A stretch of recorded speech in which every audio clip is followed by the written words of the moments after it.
Carlos. Commiserations. Sometimes your team works hard and gets no reward. How did you analyse tonight? I analysed that we played today one game versus one strong opponent. We knew this, and at the same time, one opponent that came with a short dynamic, negative dynamic in the results.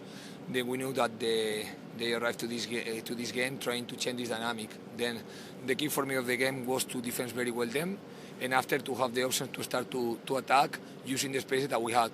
I think in the first half we did fantastic because we control we start to defend well, we avoid any chance of them, and with the pass of the minute, we start to control the ball, we start to play in offensive half, we start to create the chances, we score one goal, and we were close to score the second ball in the last action that we have in the first half.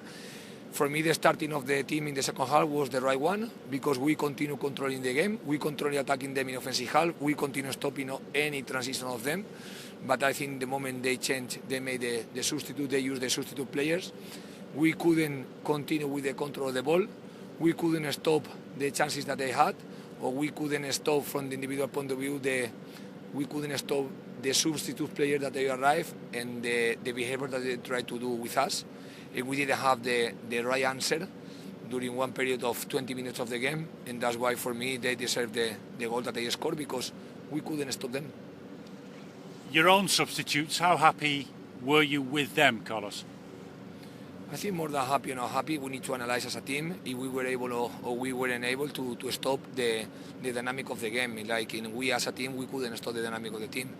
I am not want to be focused in something easy to say something about the individual player. We have to be taking responsibilities as a team to know why in the moment they did the three substitutes, we couldn't stop them enough. It's not that they create many chances, it's like they create enough chances to score the two goals that they scored. And in this moment, we need to analyze why we couldn't stop some individual behavior that, for me, the team is able to solve. I hear the frustration in your analysis because for a lot of the game, you were leading, obviously, and playing well. How are the players taking it? Are they showing anger and frustration with themselves?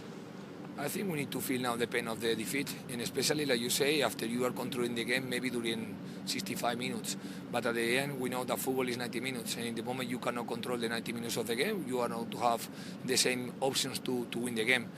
If you lose the control during one period of time, you need to wait that the luck gives you the day, and today was like this, but I don't think we want to receive something that we don't deserve. And for me, we don't deserve enough because in the last minute they were better than us. You were a little unlucky as a team because in the build-up to the first goal, there was a handball incident. Even I saw it as I was describing it. What did you think? Should that have been a free kick to Huddersfield Town?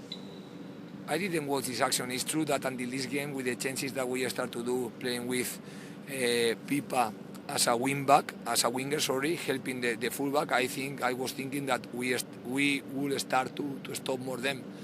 And sometimes they need an action to change the dynamic of the game, it's true. But I cannot say anything about the referee. I only, like always say, I hope that they were as fair as they can be, because this is what we are expecting from the referees. But of course, sometimes maybe the same action is falling, you have one counter-attack and you unbalance the game more or no. But more than the fall, we need to analyse why we couldn't stop in the moments that they were better than us. I'd still like to end our discussion with the discussion of the positive in the goal, because actually there was some applause from the Bristol City bench about their high press. They were happy, and then suddenly your team came up with an idea on the spot. The switch and Benz's availability, his delivery, that was a real moment that I think showed people how you're playing at the moment with Karoma's finish. Yes, I think some of the idea that we have is to break the press. They did today a very, very aggressive press, knowing that we wanted to play from the back, and sometimes in this moment we need to take a little bit of risk and trying to break the press, playing with the higher players. And exactly this is what we did in this action. We did sometimes too in the second half, but maybe not enough times to dominate the game from the ball. But we know that it's very difficult when the opponent put you 7 or 8 players in offensive half to avoid any option of the playing out. But at the same time, we need to find this advantage, like you say. But Of course, the goal was a very positive moment, something that we know that we did a lot of positive things, but at the same time, our analysis to be stronger is not be focused just in the positive things. We feel our positive things in the pitch. Now our analysis have to be in what we didn't do enough, because we wanted to have today, we wanted to achieve this winning today. We look forward to seeing your team again on Saturday against Luton. Thank you, Carlos. Thanks to you.